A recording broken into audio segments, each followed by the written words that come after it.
Nova Estela Ciência e Debate, um programa da TV PUC São Paulo, um programa que conta com apoio da área de História da Ciência, da PUC, uma área que já tem mestrado, doutorado, pós-doutorado, que já recebeu aqui no nosso Nova Estela visitantes da Inglaterra, de outros países, e que traz a cada semana um convidado para debatermos algum tema da ciência, da história,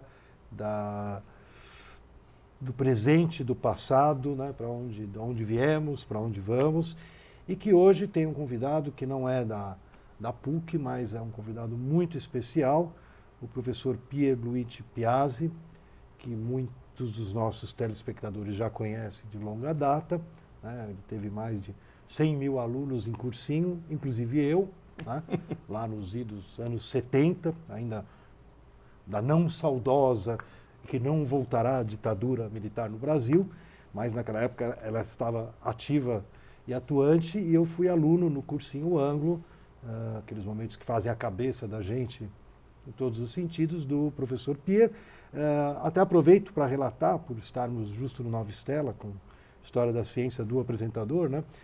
Eu me encaminhei à física, né? Hoje eu trabalho em História da Física, por influência do Pierre, né? Então ele influenciou em todos os sentidos aquela juventude que ia ao cursinho, né, para adentrar as universidades, porque eu estava com uma queda muito grande pela física, né, até pelas aulas do Pierre, do professor Pierre, e minha mãe chegou para mim, né, aí de Shemame, né, mãe judia, e perguntou: mas você vai viver do quê se você fizer física, né?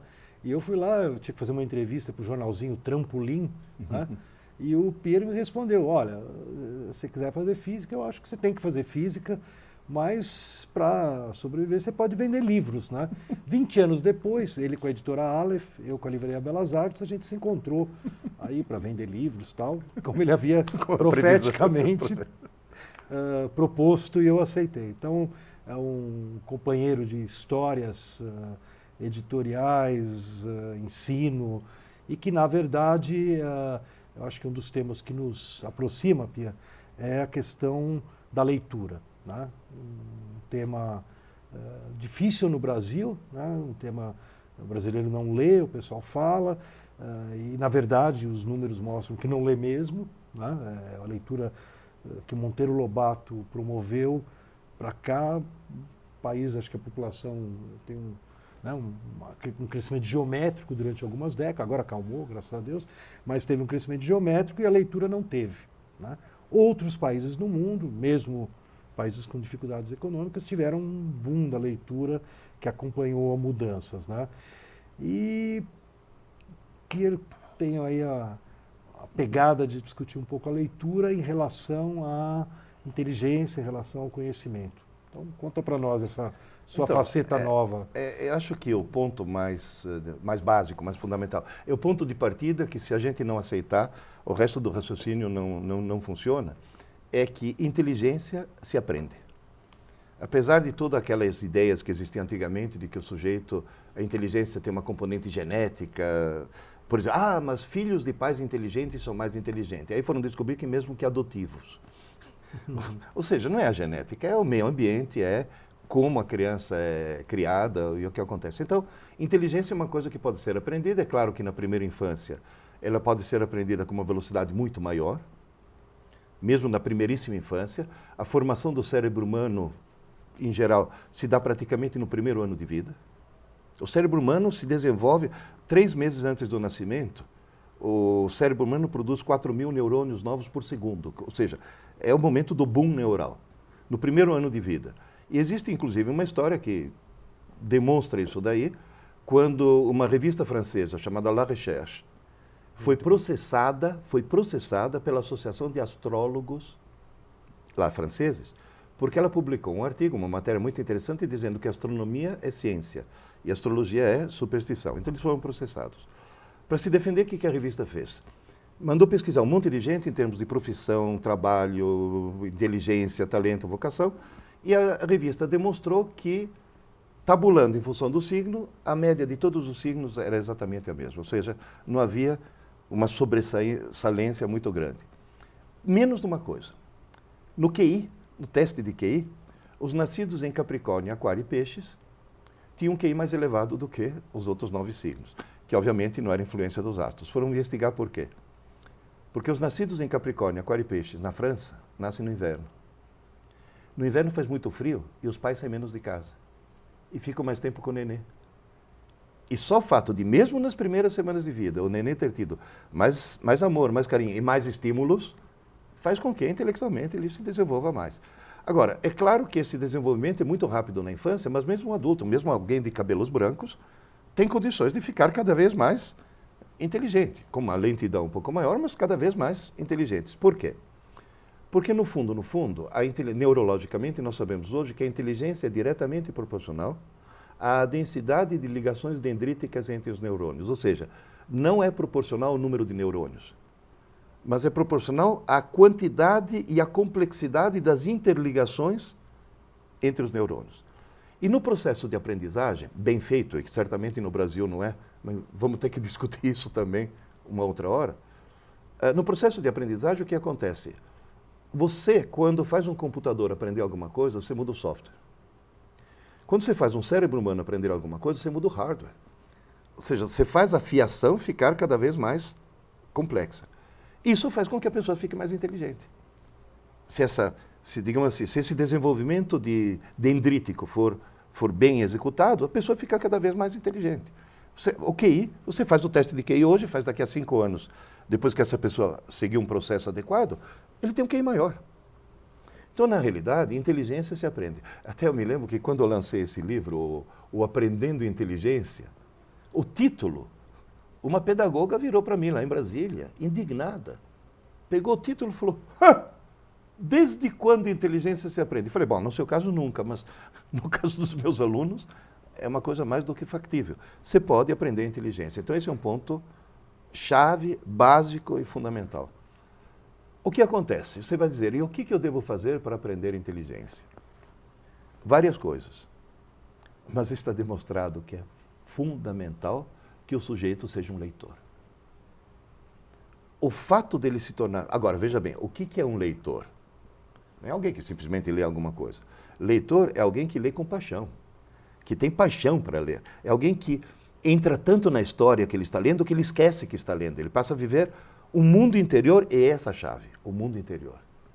No momento que o cara está lendo, ele está criando lá dentro um mundo interior que faz com que depois o cara diga aquela famosa frase, eu li o livro, assisti o filme, mas o livro é muito melhor do que o filme. Semana passada rolou uma imagem muito bonita, inspirada nessa ideia, mas aproveitando tecnologia, que era um iceberg, assim, né? Daí a parte de cima que você enxerga era filme, a parte de baixo era livro. Isso foi curtido por milhares de pessoas, porque ela é uma imagem que pega essa ideia. Pega exatamente essa ideia. O sujeito simplesmente cria um mundo lá dentro, que ele cria afeição pelos protagonistas. O ódio. Eu, por exemplo, fui ler aquele Crônicas de Gelo e de Fogo, que cada bíblia desse tamanho, um negócio assim impressionante, e eu fiquei louco da vida com o autor. Porque toda vez que eu me afeiçoava por um protagonista, o cara matava o sujeito, quer dizer, desgraçado esse sujeito. Mas, na realidade, essa criação do mundo interior é um dos fatores mais fundamentais para o crescimento da inteligência, para tornar a pessoa mais inteligente. Agora, tem um problema. Só é um leitor alguém que lê muito. E só lê muito alguém que lê por prazer. Ou seja, a função que deveria ter no nosso sistema educacional é criar o prazer pela leitura. Porque criando o prazer pela leitura, você faz com que o sujeito, sem esforço, sem sacrifício, se torne um grande leitor de livros. Infelizmente, o sistema educacional brasileiro está estruturado de forma a criar o ódio pela leitura. Chega uma criança de 12 anos, você vai descobrir o prazer pela leitura e taca, sei lá, Iracema, Memórias de um Sargento das Milícias, Dom Casmurro. Tem gente que fala, você não gosta de Dom Casmurro? Pô, eu gostei do livro. Só que quando eu li Dom Casmurro, eu já era um leitor. Eu me tornei um leitor aos 9 anos de idade lendo Arthur Clarke, que é outro papo. Depois, é lógico que você pode ler até, sei lá, Crítica da Razão Pura de Kant, até curtindo, porque você já é um leitor. Mas nós não estamos conseguindo criar leitores. Saiu um artigo agora mostrando que no Brasil, nos últimos 4 anos, nós perdemos quase 10% dos leitores. Ou seja, diminui a porcentagem de brasileiros que leem diminuiu em 10%. Agora, menos da metade dos brasileiros leem. E tem mais um agravante. Leem livros didáticos, livros técnicos. Porque o cara, quem lê romance mesmo, aquele de eu quero viver essa história, eu quero ter essa paixão, não dá nem 8%. Dos quais 2% são homens e 6% são mulheres.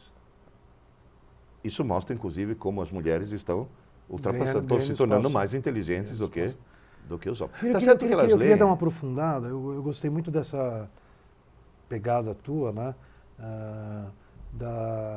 Formar esse espaço interior, né?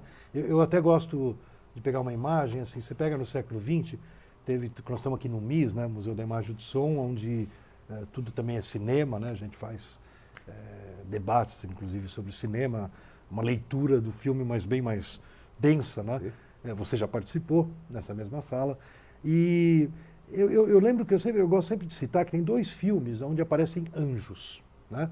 Um é do Fassbinder, Asas da Liberdade, Asas do Desejo, né? E Os Anjos estão lá em Berlim, né? E o outro é o mais hollywoodesco aí, é Cidade dos Anjos, né? Que se passa lá em Los Angeles e tal, com aquela, enfim, a atora bonitinha e tal, mais comercial.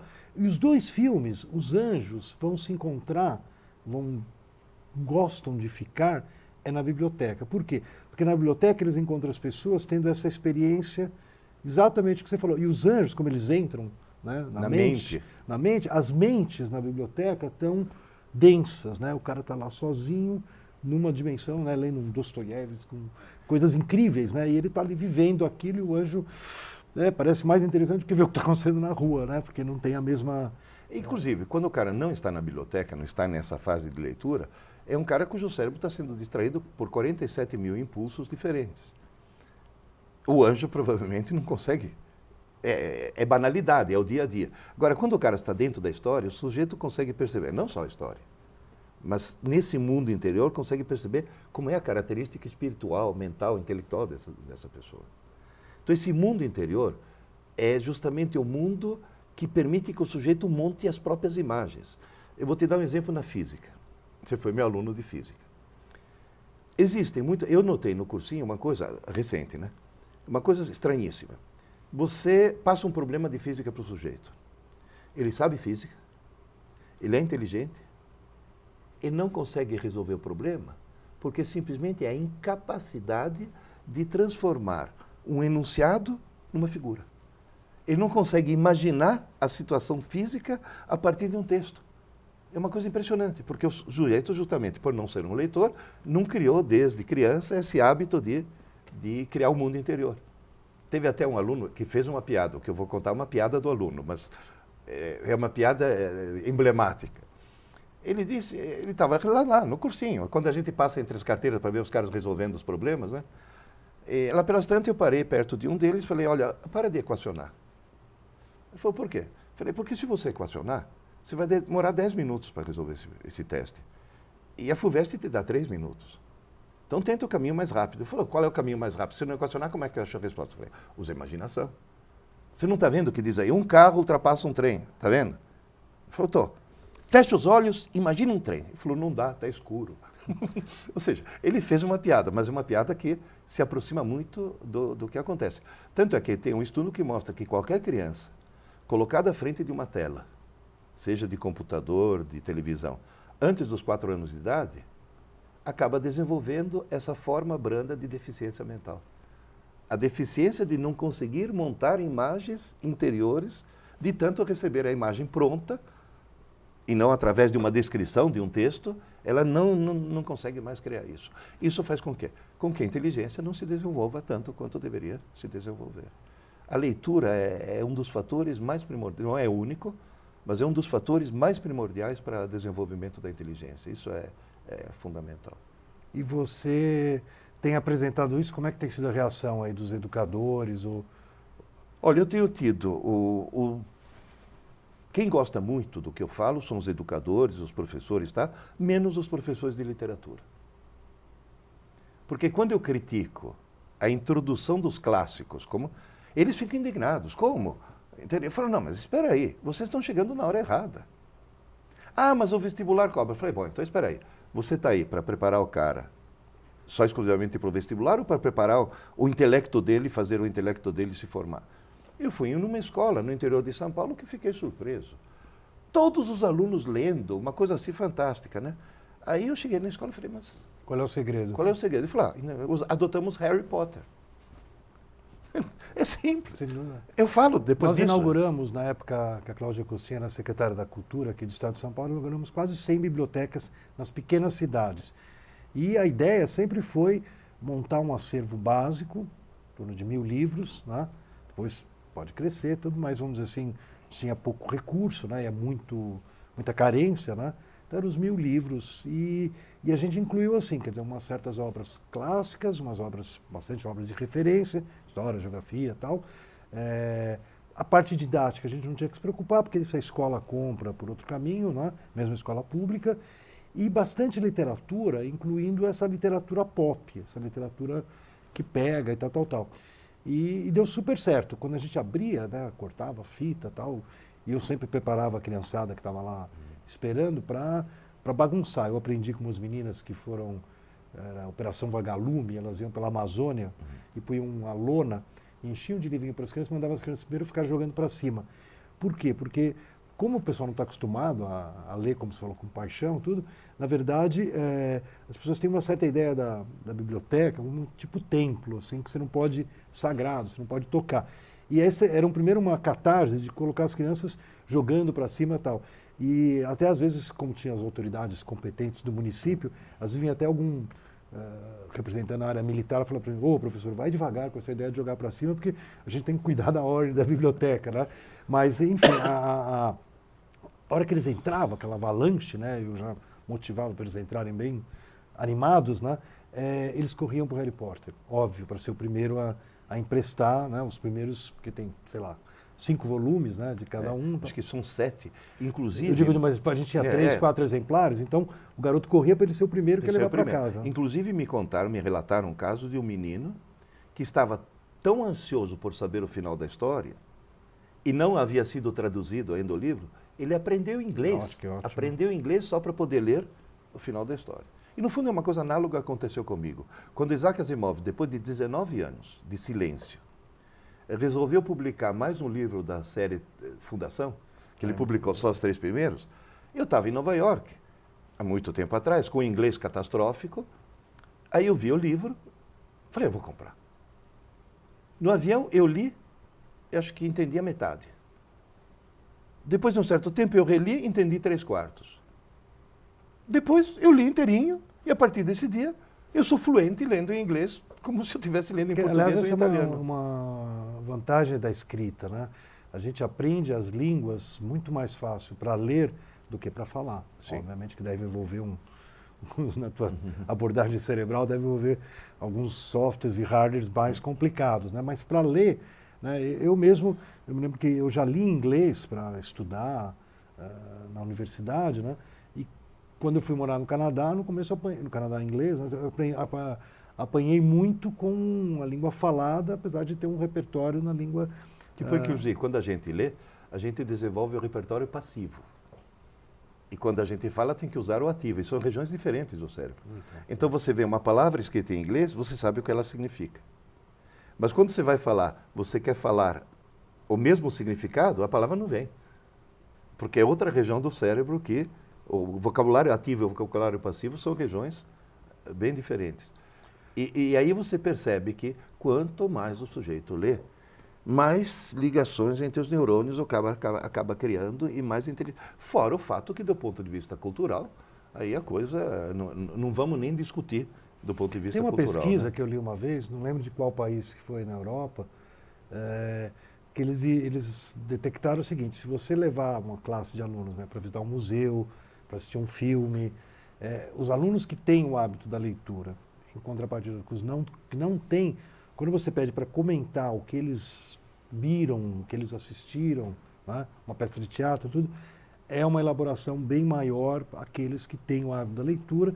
Então eu sempre puxava assim, ainda mais como livreiro, tudo, sempre falava que a leitura, né, que nem antigamente a filosofia era a mãe do conhecimento, a leitura, de certa forma, ela é a mãe das artes no mundo moderno, porque as pessoas, é claro, eu não quero que elas fiquem só na livraria, né? Belas Artes já era do lado do cinema, já disse que eu dependia do cinema e também. E o próprio nome, né? O próprio nome. No final, quando o cinema caiu, a gente caiu junto e tal. Então, claro que a gente era uma parceria cinema-literatura. Mas eu acho que essa pesquisa tem um fundamento. Você não acha? Quer dizer, vai na linha do que você está falando. Quer dizer, a pessoa que tem um repertório de leitura, ela consegue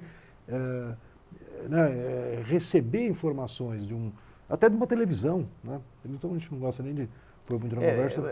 Na realidade, veja bem, a Organização para a Cooperação e Desenvolvimento Econômico, ela faz de 3 em 3 anos um exame chamado PISA. Pegam jovens de vários países, submetem a vários tipos, um questionário e vários tipos de exame. E eles pegam depois a fatia, em cada um dos países, a fatia dos jovens que tiveram os melhores resultados. E aí, 2 fatores foram levantados assim indiscutíveis. Um fator número 1 é, quanto menos tempo o cara passa na frente da internet, mais ele tem um bom resultado escolar. Você vai dizer, mas a internet é uma fonte de informação. O Google, eu não viveria sem o Google. Aliás, outro dia descobri que o Google é mulher. Porque ele não espera você terminar a pergunta, já te dá a resposta. Isso é típico feminino. Mas, na realidade, o problema não é tanto a internet durante muito tempo. É que a internet rouba o tempo que o sujeito poderia ter lendo, estudando e tudo mais. E outro fator que achei maravilhoso é os melhores alunos são aqueles que dizem que leram muitos livros não indicados pela escola. Essa componente do não indicados pela escola que acho que é fundamental. Porque justamente a escola cria uma obrigatoriedade que acaba inibindo. Então, mas na verdade, foi feita uma pesquisa parecida com essa que você falou, na cidade de Washington, né? E, inclusive, eles analisaram quais eram os alunos da cidade de Washington que ganhavam as melhores posições na hora de entrar nas universidades, né? E descobriram lá um bairro em particular que era a origem dos tops, né? E daí foram, aquelas coisas, pesquisa bem feita, tal, alguma universidade lá que fez, foram indo, o que eles descobriram? Que tinha inclusive tinha uma parte da comunidade que era judaica, outra não, já, tal, que os pais decidiram, que criou uma tradição já de várias gerações, de que quando chega as férias, que eu te falo, daí que pega bem a tua ideia do prazer, né? Ali havia uma espécie de delírio do que eu vou ler nas férias. Cada criança, cada jovem estabelecia, eu vou ler 5 livros que vão ser esses aqui, né? Daí o vizinho, ele troca, era um bairro onde, você entende que nem nas férias eu vou jogar bola, entendeu? Vou paquerar mais, tem mais tempo, você falou. Aquela região onde é a origem dos tops, ali na cidade de Washington, era ligada à região que criou, sei lá, 3 gerações atrás, um hábito de incluir nas férias a prática da leitura, vamos como dizer assim, sendo uma doidamente. tradição. E uma tradição que ninguém discute, porque já é uma tradição, então, nas férias o que eu faço? Vou ler. O cara não vai se questionar a respeito disso. E essa escolha dos livros não tem nada a ver com os livros da escola. Esse é outro ponto. Então, hoje de manhã eu estava fazendo uma palestra para alunos de 6º a 9º ano. E brincando, eu falei, quem é que ama ler, levanta a mão. 1/3. Eu falei, tá vendo? Os que levantaram a mão são seres humanos. Eles me olharam assim. Eu falei, por que quem não levantou a mão não é um ser humano ainda? É um verme rastejante no lodo da ignorância. Eles começaram a rir, né? Aí eu comecei a chamá-los de verme. Aí teve uma cena engraçadíssima. Eu falei, então vamos fazer uma coisa. Vamos fazer os vermes deixar de ser vermes. Os que levantaram a mão, porque adoram ler, poderiam levantar de novo? Eles levantaram a mão. Eu falei, a mão direita. Agora repita comigo. Eu prometo que a partir de hoje, eu vou adotar um verme. Aí eles caíram na gargalhada e começaram a adotar. Você viu uma menina abraçando outra menina e o que acontece? Quando é um adulto que indica para uma criança um livro, ele já olha com desconfiança. Quando é o colega que indica e fala, pô, mó legal, pronto, já é uma porta de entrada. Então, na realidade, tem escolas que fazem, onde os professores assistiram minhas palestras, que eles fazem o seguinte, em vez de indicar o livro do mês, eles indicam o leque do mês. Ou seja, já dá a possibilidade de escolha. E cada um lê o seu livro. Fala, mas dá mais trabalho, como é que o professor vai dar nota? Depois fala, não, a nota é dada por outro processo. A nota é dada de uma forma inteligentíssima. Quando a professora me contou, eu falei, pô, vou adotar para o resto. Quanto mais alunos ele convencer, colegas, a ler o mesmo livro, maior é a nota dele. ele ganha nota de marketing. E é uma nota merecida, porque ele está salvando um monte de pessoas desse tipo de analfabetismo cultural que a gente acaba tendo. E ele exerce um pouco o papel, como você falou, como a gente não tem a tradição, esse é um problema difícil de quebrar, esse ciclo vicioso do mal, né? As pessoas não veem os outros lendo, né? Por não ver os outros lendo, também não pega o costume de ler. Recentemente a gente teve finalmente aí uma novela onde as pessoas leram, né? O que é uma pena, porque os artistas da novela, quando tinha livraria, todos frequentavam a livraria. Se eles são aqueles bons atores que estão nesses canais mais de Ibope, né? É porque eles leram muito, por isso eles podem encarnar qualquer personagem, bem ou mal, porque eles leem muito. Os bons atores. Né? Eles têm um grande mundo interior, esse que é o ponto-chave. Quem lê muito é versátil, porque tem um mundo interior muito vasto. Em compensação, um desses pseudo-famosos que participam de reality show, que vira celebridade só pelo fato de ter aparecido na TV, foi entrevistado e o camarada saiu com essa pérola. Eu me orgulho muito de nunca ter lido um livro na vida. Sem comentários. Entende isso? Pierre, eu queria agradecer muito a tua visita aqui ao MIS e à TV PUC. Você vai voltar, com certeza. Hoje o tema foi um tema que a gente poderia seguir muito e é um tema decisivo, né? Eu acho que enquanto a gente não se tornar um país de leitores, a gente vai sempre ter alguns surtos aí de algum desenvolvimento, algumas pessoas ficam bilionárias e tal, mas em termos de mudança estrutural, né, tal, não muda. Né? Infelizmente, né, eu vou terminar com a frase que eu ouvi outro dia do Darcy Ribeiro, né, a crise na nossa educação não é uma crise, é um projeto. Tá certo? Então, Nova Estela, esse debate se despede. Hoje um papo muito bacana com o Pierluigi Piazzi sobre a leitura e a inteligência, esperando que algumas estrelas novas apareçam nas mentes e a gente consiga novamente, como na Renascença, enxergar um novo horizonte.